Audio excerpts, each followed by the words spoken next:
Hello students. आज का ये टॉपिक अपना एडवांस एक्सेल के अंदर हम लोग यहाँ पे कुछ फार्मूला सीखने वाले हैं।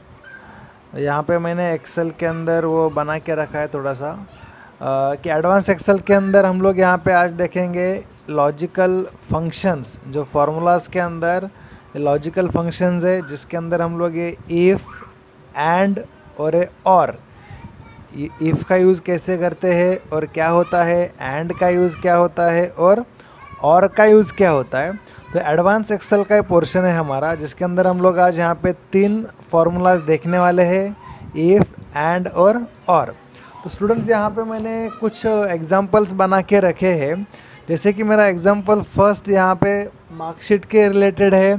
यहाँ पे मैंने एक नेम के लिए कॉलम बनाया है और 3 सब्जेक्ट लिए हैं जिसके अंदर मुझे इसका रिज़ल्ट निकालना है और मेरा रिज़ल्ट चाहिए मुझे पास या तो फेल। और जिसके लिए कंडीशन मैंने यहाँ पे रखी है कि जो सारे सब्जेक्ट्स के जो मार्क्स है वो ग्रेटर दैन 35 होने चाहिए। तो इसको लॉजिकल कंडीशन के साथ कैसे निकालते हैं वो हम लोग यहाँ पे देखेंगे। तो रिज़ल्ट निकालने के लिए यहाँ पे हम लोग को फॉर्मूला यूज़ करना है। तो is equals to if it is for statement. If हम लोग स्टेटमेंट के लिए यूज़ करते हैं। Is equals to if bracket open and एक लॉजिकल कंडीशन है। अगेन ब्रैकेट ओपन करेंगे।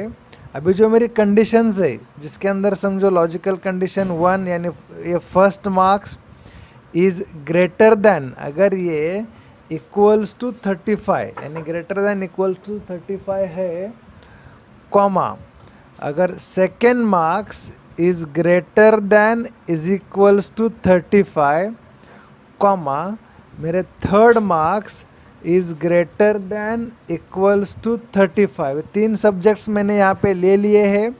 अभी करेंगे ब्रैकेट क्लोज, फिर सिंगल कॉमा, और जो मेरी कंडीशन है या जो मुझे स्टेटमेंट देना है वो इन्वर्टेड डबल इन्वर्टेड कॉमा के अंदर हम लोग को लिखना है pass, double inverted comma close, again single comma. अगर ये सारी कंडीशंस मेरी रॉन्ग होती है यानी समझो मेरा किसी एक सब्जेक्ट में अगर ग्रेटर दैन 35 से कम मार्क्स है तो इन डबल इन्वर्टेड कॉमा में मुझे लिखना है फेल, कॉमा क्लोज और ब्रैकेट क्लोज। यहाँ पे मेरा फार्मूला कंप्लीट हो गया है। अभी एंटर करूँगा तो ये स्टूडेंट का यहाँ पे रिज़ल्ट निकल के आ जाएगा। स्टूडेंट्स वापस एक बार हम लोग देखते हैं फार्मूला कैसे यूज़ करना है।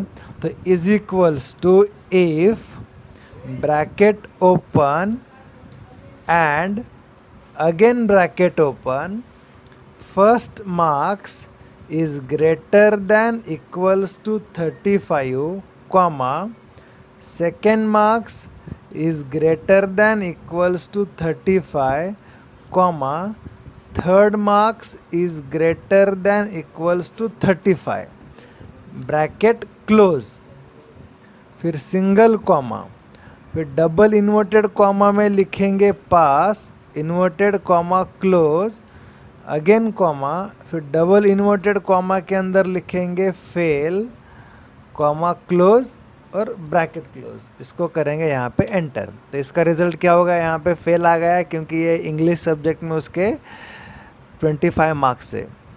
ओके, तो यहाँ पे फॉर्मूला या हम लोग ने कंप्लीट किया। तो अभी नेक्स्ट एग्जांपल के अंदर देखो, एग्जांपल 2 में मैंने यहाँ पे कुछ प्रोडक्ट के नाम लिए हैं, उसकी क्वांटिटी है, रेट और उसका अमाउंट। ये मैंने एक एग्जांपल लिया है और यहाँ पे कंडीशन मैंने रखी है अगर मेरी अमाउंट 10,000 के ऊपर है दैट इज़ ग्रेटर दैन 10,000 तो मुझे डिस्काउंट आना चाहिए 10%, नहीं तो डिस्काउंट आना चाहिए मुझे 5%। तो दिस इज़ माय कंडीशन। अभी इस कंडीशंस के हिसाब से यूज़ करके हम लोग यहाँ पे उसका डिस्काउंट निकालेंगे। अभी एग्जांपल के लिए मैंने 5 क्वांटिटीज़ ली है, रेट लिया है 2500 और अमाउंट हो गया इसका, दोनों का मल्टीप्लिकेशन करोगे तो उसका अमाउंट यहाँ पे आ जाएगा। अभी डिस्काउंट कैसे निकालेंगे, बाय यूजिंग द फॉर्मूला। तो is equals to if bracket open. अभी मुझे एंड वगैरह वो सब लगाने की ज़रूरत नहीं है, क्योंकि यहाँ पे मेरा पास फेल या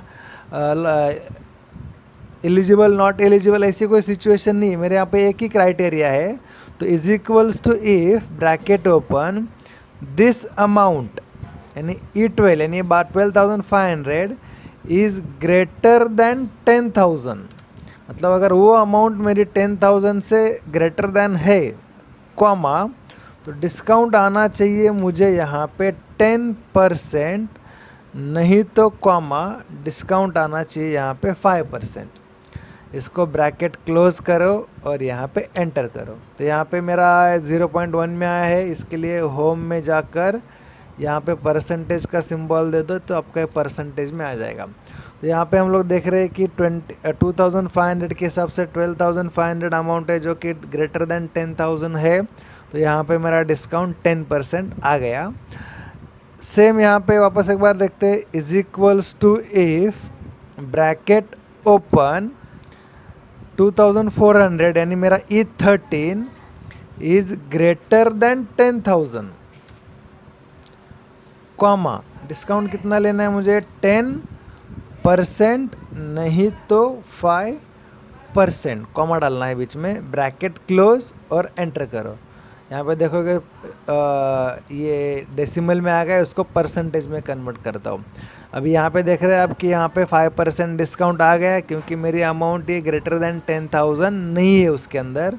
तो फॉर्मूला हम लोग ने देखा इज इक्वल्स टू इफ, यहाँ पे ये दोनों फार्मूला यूज़ करके हम लोग ने यहाँ पे कंडीशंस के हिसाब से मैंने यहाँ पे डिस्काउंट निकाल दिया है।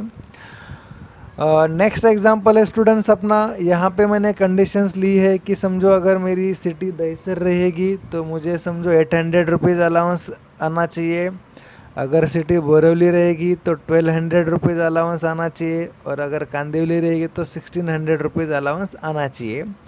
तो इसके लिए कैसे इफ़ का फॉर्मूला हम लोग यूज़ करेंगे। तो कर्सर मैंने यहाँ पे रखा इज इक्वल्स टू इफ, अभी यहाँ पे इफ करके ब्रैकेट ओपन, अभी this city is equals to, अगर दहिसर रहेगी, ये इन्वर्टेड कॉमा में डालना है आपको, अगर ये सिटी मेरी दहिसर रहेगी कॉमा क्लोज, तो मैंने अलाउंस कितना लिया है 800, यानी अगर दहिसर रहेगा तो अलाउंस कितना आना चाहिए मेरा 800 कॉमा वापस इफ अगेन ब्रैकेट ओपन। तो सेम सेल मैं लूँगा यहाँ पे ये वाला, अगर ये मेरा equals to double inverted comma में अगर बोरीवली रहेगा कॉमा क्लोज, तो मुझे अलाउंस आना चाहिए 1,200 अगेन कॉमा, अगेन इफ लगाना है, अगेन ब्रैकेट ओपन, अगर ये वैल्यू यानी again F17 is equals to मेरी रहेगी Kandivali, Kandivali inverted comma close करो, तो मुझे अलाउंस आना चाहिए 1,600। अभी इसको ब्रैकेट क्लोज क्लोज और क्लोज, 3 ब्रैकेट ओपन किए थे तो यहाँ पे 3 ब्रैकेट क्लोज करना कंपलसरी है।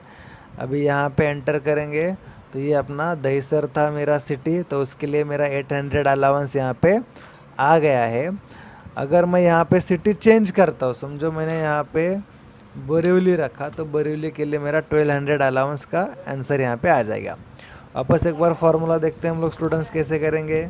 Is equals to if bracket open this value is equals to inverted comma Dahisar comma close, Dahisar के लिए मैंने 800 अलाउंस रखा है, again comma, again if, again bracket open, again वो सेल लेना है, is equal to double inverted comma में अगर वो मेरी सिटी बोरीवली रहेगी तो मुझे रखना है 1,200 अलाउंस, अगेन कॉमा, वापस इफ ब्रैकेट ओपन, अगर ये सिटी इक्वल्स टू कांदिवली रहेगी तो मुझे अलाउंस रखना है 1,600। मेरी सारी कंडीशंस यहाँ पे मैंने डाल दी है। Bracket close, again bracket close, again bracket close, क्योंकि 3 बार मैंने यहाँ पे ब्रैकेट ओपन किया तो 3 बार ब्रैकेट क्लोज करेंगे और यहाँ पे उसको एंटर करेंगे उसके अंदर। अगर मैं यहाँ पे सिटी चेंज करता हूँ तो मेरा अलाउंस वहाँ पे ऑटोमेटिकली कैलकुलेट होके यहाँ पे आ जाएगा। समझो मैंने यहाँ पे कांदिवली डाला तो यहाँ पे मेरा 1600 अलाउंस ऑटोमेटिकली यहाँ पे आ गया है। तो ये एग्जाम्पल 3 हम लोग ने देखा। अभी जो 4th वाला एग्जाम्पल है उसके अंदर मैंने क्या कंडीशन रखा है, क्योंकि समझो फॉर एग्जांपल मेरा ए स्टूडेंट है, उसका एक्चुअल फ़ीस है 15,000, तो उसने इंस्टॉलमेंट 1 में फ़ीस कितना पे किया, इंस्टॉलमेंट 2 में कितना फ़ीस पे किया और इंस्टॉलमेंट 3 में कितना फ़ीस पे किया। समझो उसने 5,000 फ़ीस पे किया, यहाँ पर भी 5,000 फ़ीस पे किया और यहाँ पे 5,000 फ़ीस किया। अब इसका पेड फीस कैसे करेंगे, तो इक्वल्स टू सम। तो यहाँ पे मैंने इन तीनों का टोटल निकालूंगा तो ये मेरा 15,000 फीस आ गया। अभी जबकि इसका 15,000 फीस यहाँ पे पेड हो गया है तो मुझे इसका स्टेटस चाहिए पेड। अगर इसमें से एक भी इंस्टॉलमेंट उसकी अनपेड रहती है तो स्टेटस चाहिए मुझे अनपेड। सिंपल है दोस्तों, यहाँ पे क्या करना है, is equals to if bracket open, अगर ये सेल यानी जो मेरी पेड फीस इक्वल्स टू मेरी एक्चुअल फीस होती है तो कॉमा, इन्वर्टेड कॉमा के अंदर हम लोग लिखेंगे पेड, नहीं तो अगेन इन्वर्टेड कॉमा में लिखेंगे unpaid. Bracket close, comma close और ब्रैकेट क्लोज। अभी एंटर करोगे तो यहाँ पे स्टेटस आ रहा है उसका अनपेड।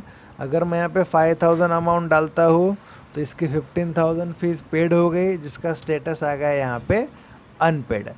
वापस एक बार देखते हैं, यहाँ पे समझो इधर 4,000 दिया, इधर 3,000 दिया और इधर यहाँ पे 8,000 दिया।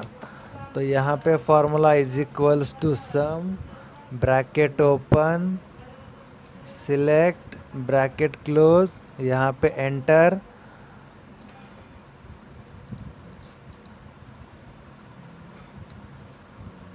यहाँ पे समझो 6,000, ये 13 हो गया। तो is equals to if bracket open, ये जो मेरी पेड फीस है is equals to actual fees, comma, inverted comma के अंदर लिखेंगे यहाँ पे पेड, नहीं तो लिखेंगे अनपेड। ब्रैकेट कॉमा क्लोज और ब्रैकेट क्लोज, एंटर। यहाँ पे इसका फीस भी क्या हो गया, पेड हो गया। अगर मैं यहाँ पे कुछ डिलीट करता हूँ तो ये 7,000 हुआ, यानी इसका अनपेड यहाँ पे स्टेटस आ गया।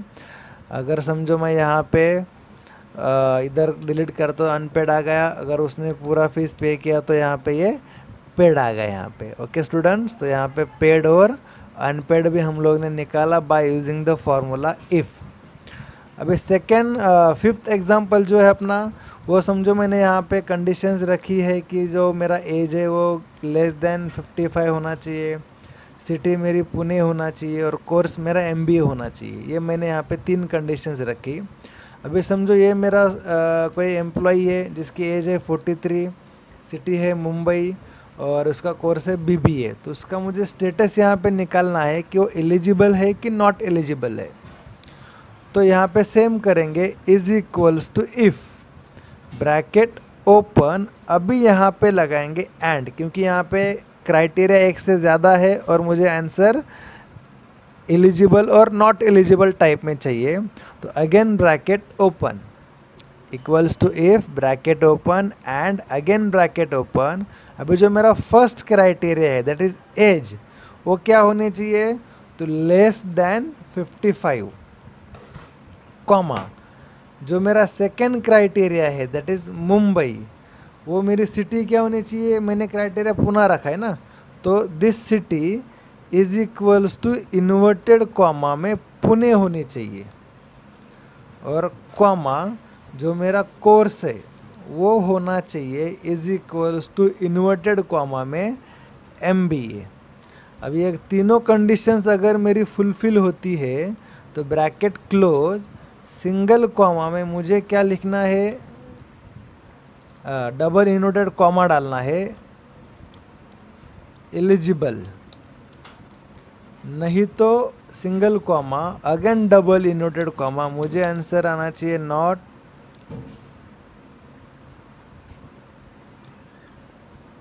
एलिजिबल। ब्रैकेट क्लोज करो और एंटर करो, तो यहाँ पे ये नॉट एलिजिबल इधर आ गया यहाँ पे, क्योंकि उसका एक तो एज के क्राइटेरिया में सेट हो रहा है, लेकिन सिटी और बीबीए के क्राइटेरिया में वो ये नहीं हो रहा है।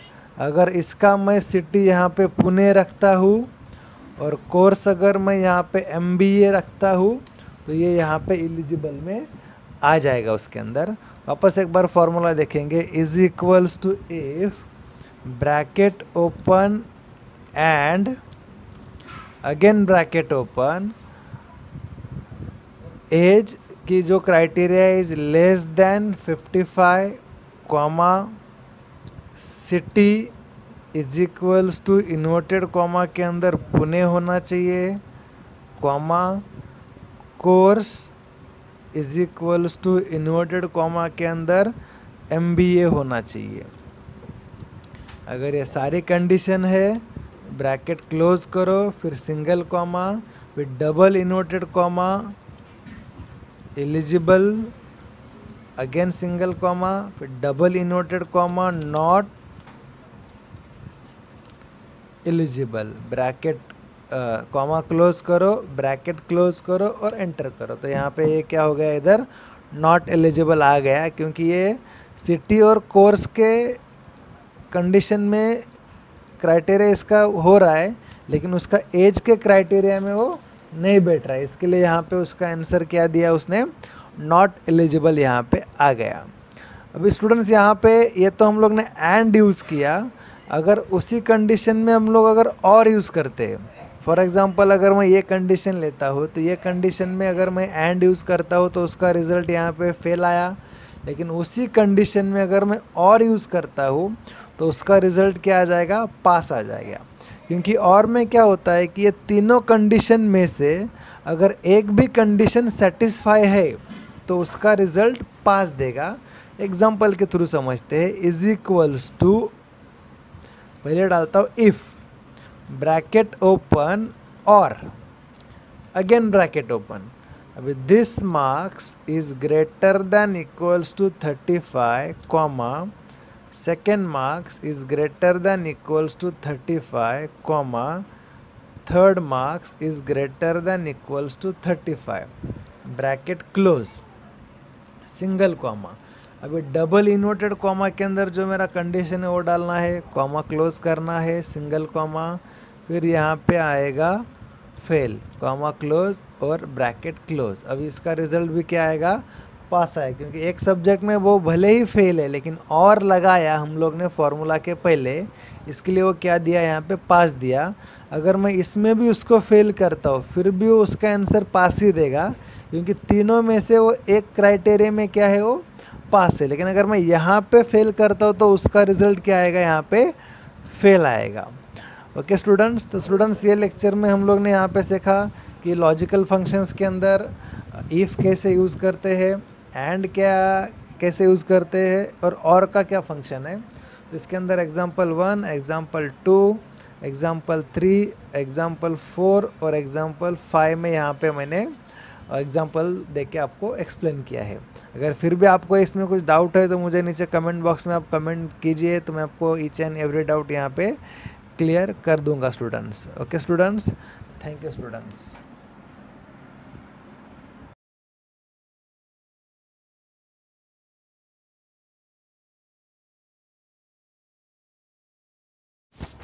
Hello friends, welcome to my channel.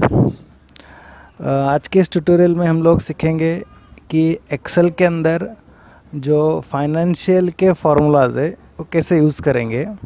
तो यहाँ पे कुछ फार्मूलाज हम लोग आज सीखेंगे, जिसके अंदर पीएमटी नाम का फार्मूला है, पीपीएमटी नाम का फार्मूला है और आईपीएमटी नाम का फार्मूला है।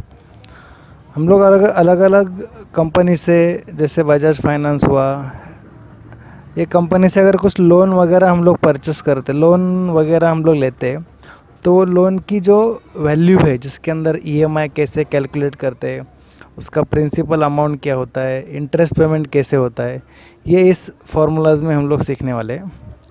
तो दोस्तों यहाँ पे मैंने एक लोन अमाउंट लिया है, एग्जांपल के लिए 5 लाख रुपीज़ है। पीरियड इन ईयर 5 साल का मेरा लोन है और इंटरेस्ट पर ईयर मेरा 12.50% यानी 12.5% है।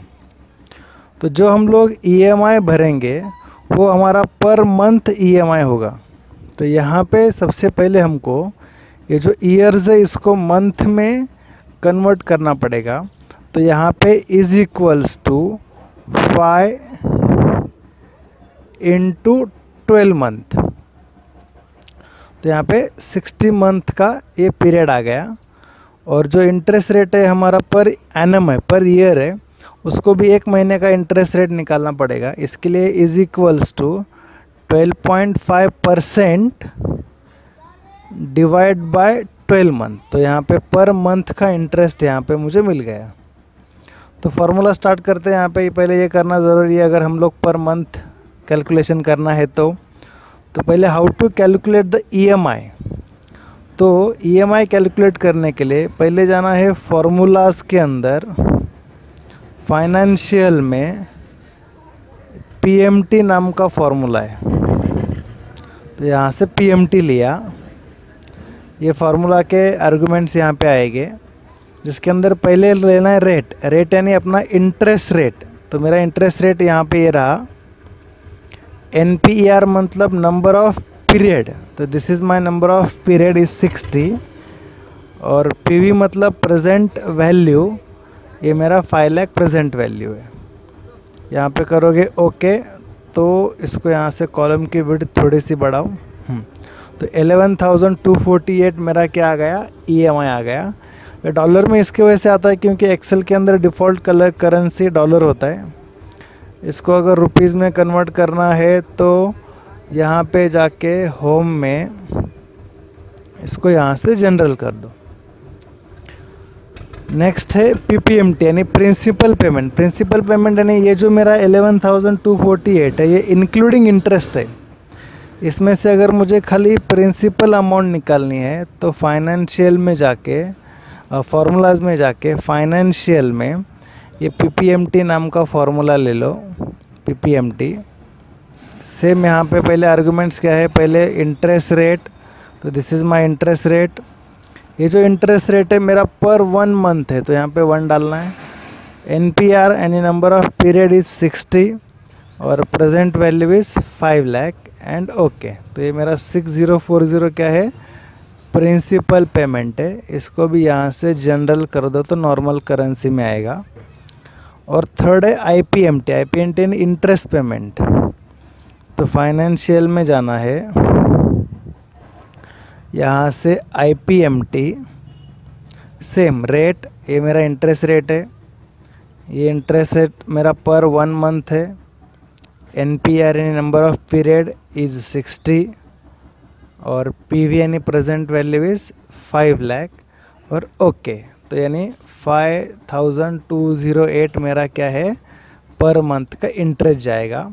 तो यहाँ पे हम लोग ने PMT देखा जिसके अंदर EMI कैसे कैलकुलेट करते, PPMT यानी प्रिंसिपल पेमेंट और IPMT यानी इंटरेस्ट पेमेंट। ये 3 फार्मूलेज हम लोग ने यहाँ पे सीखे जो फाइनेंशियल के अंदर आते हैं। आई होप आपको ये समझ में आए होंगे। अगर कुछ भी डाउट्स है आपको तो नीचे कमेंट बॉक्स में आप कमेंट करके मुझे पूछ सकते हैं। Thank you guys.